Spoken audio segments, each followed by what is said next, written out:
Welcome, my children. Gather around me, for tonight I have a story that has been passed down through generations and is still told today. This tale takes us back to the year 1895 in a small village in Romania where the shadow of a witch still lingers in our world.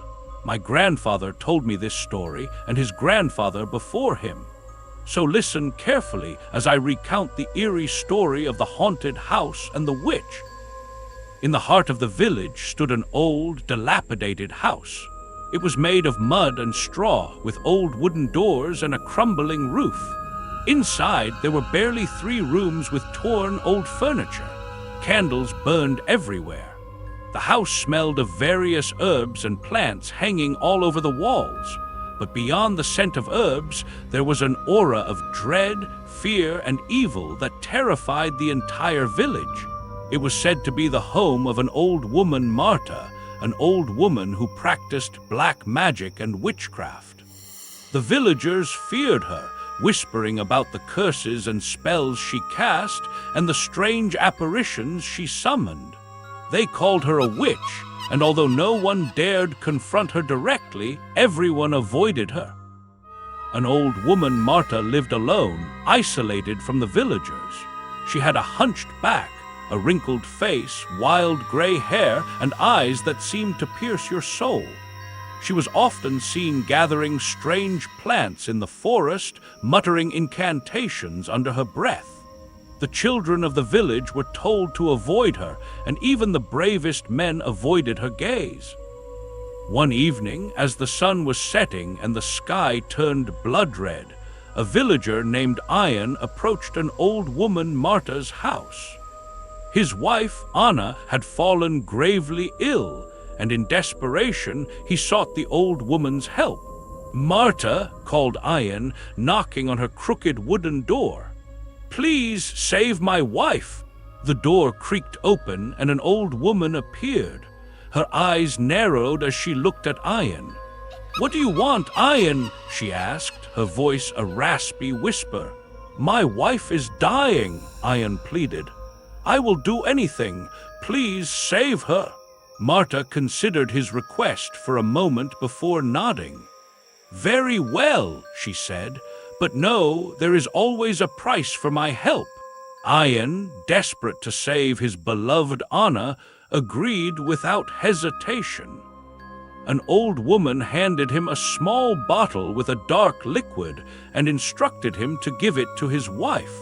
"Thank you," Ian said, holding the bottle. "Thank you, Marta." But as Ian turned to leave, Marta's words stopped him. "Remember, Ian, there is always a price," she repeated, with a sinister smile on her face. Ian rushed home and gave Anna the potion. Miraculously, she began to recover, and within a few days she was back on her feet. The villagers were amazed, but their relief was short-lived. A week later, Ian mysteriously fell ill.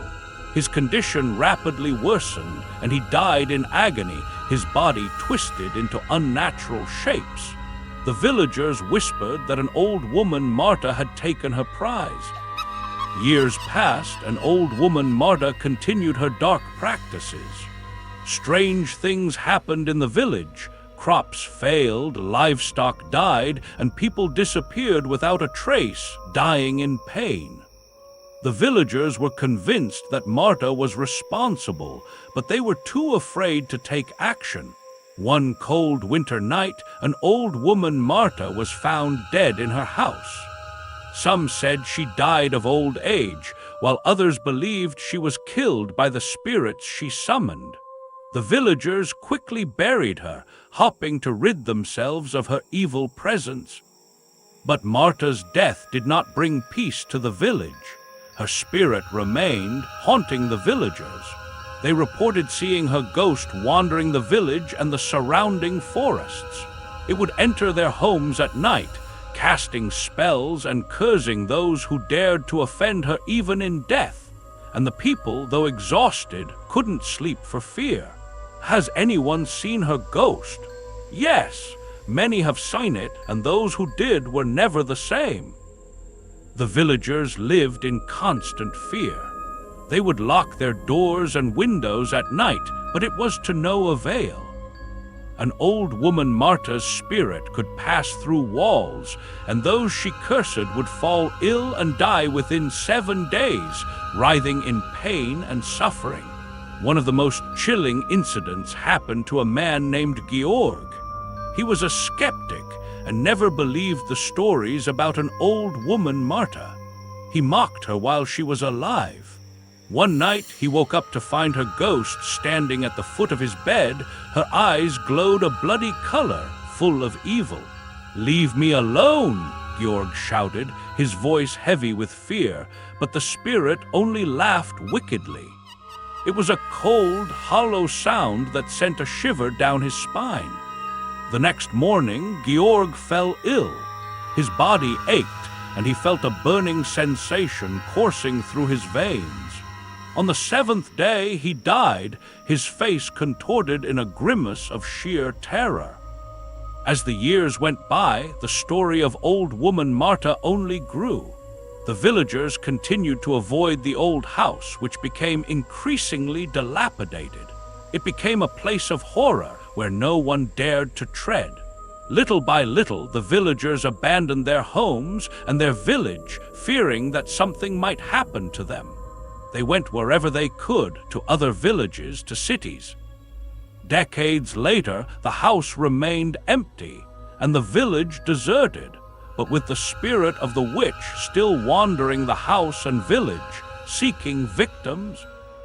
And so, my children, that is the story of the haunted house and the witch who once terrorized the village.